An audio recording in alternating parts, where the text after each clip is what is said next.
there is still conflicting scenarios where one would prefer a 0-degree scope or a 30-degree. I don't want to bring any bad blood during this. We'll see, this is more of data presentation as compared to beautiful videos which have been presented by my friends. So which is better?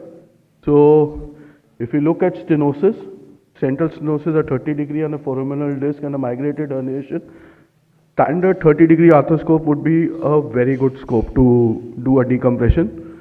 Now regarding a single lumbar discectomy, whether 0-degree is better or 30-degree, so we look into the evidence what we have which is available. So 0-degree basically provides a straight direct sight of view. It's easy for beginners to triangulate and align your instruments. But if you look the cross section of a 0-degree scope, it's basically a narrow field of vision, and you need to tilt your scope to see lot of the lateral recess, and your view is very limited. Now as compared to a 30-degree scope, you have a wider field of vision which is available. It allows you to decompress the hidden zones such as the lateral recess. It is better for complex situations where you have obese patients, because if you're putting a 0-degree scope, you are grasping your scope and you will not be able to manipulate it. So an unconstrained system usually becomes a constrained system. It helps in doing an enhanced decompression. So we looked into the evidence. We did a randomized trial. We recruited around 42 patients. We are still in the process of generating data. This is the early data which has come out. We have 29 subjects, 12 patients were 0-degree, 17 patients were 30-degree. All cases of lumbar disc at L4, L5, L5 and L5S1, irrespective of the size, were chosen. They were randomized by a computer generated number. Standard portals were used.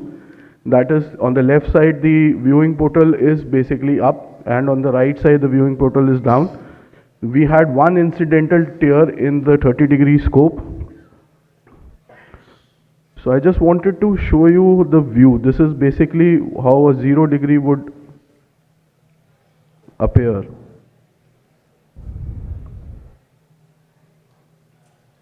So you have a narrow field of vision. I just wanted to show you. I'm not going to play the whole video. I just wanted to show you how the vision would be. Now this is a 30-degree scope. You have a wide view which is available to you. Okay.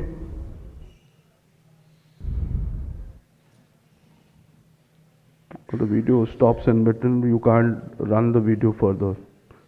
So these were what were clinical results, sir.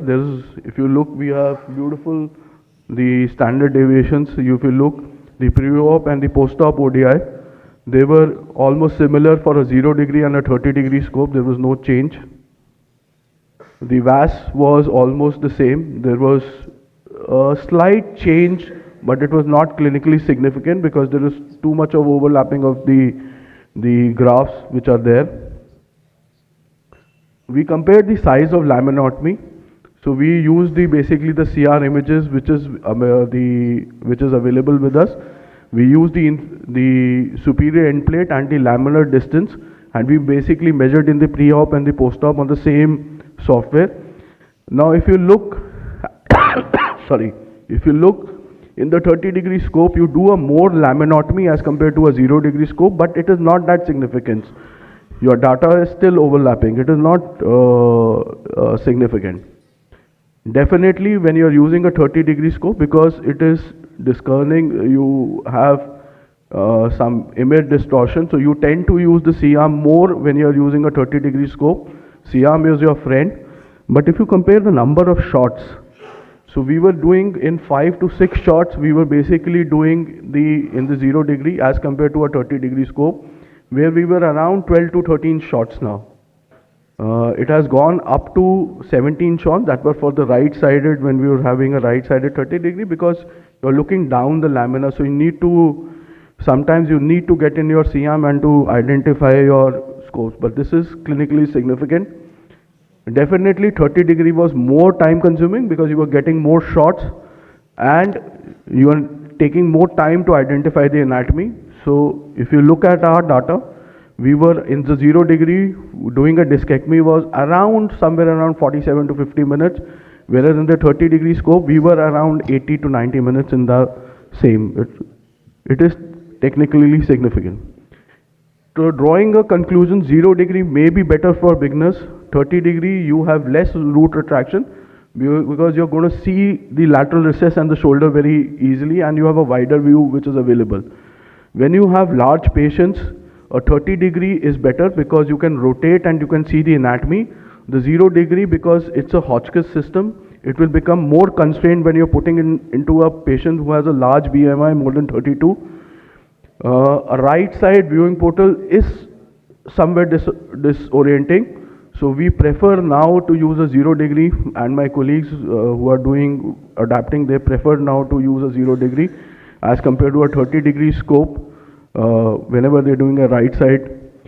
The 0 degree at higher lumbar level, because I feel when you're doing an L3, 4, it was not that clinically significant because we use L4, L5 and L5, S1.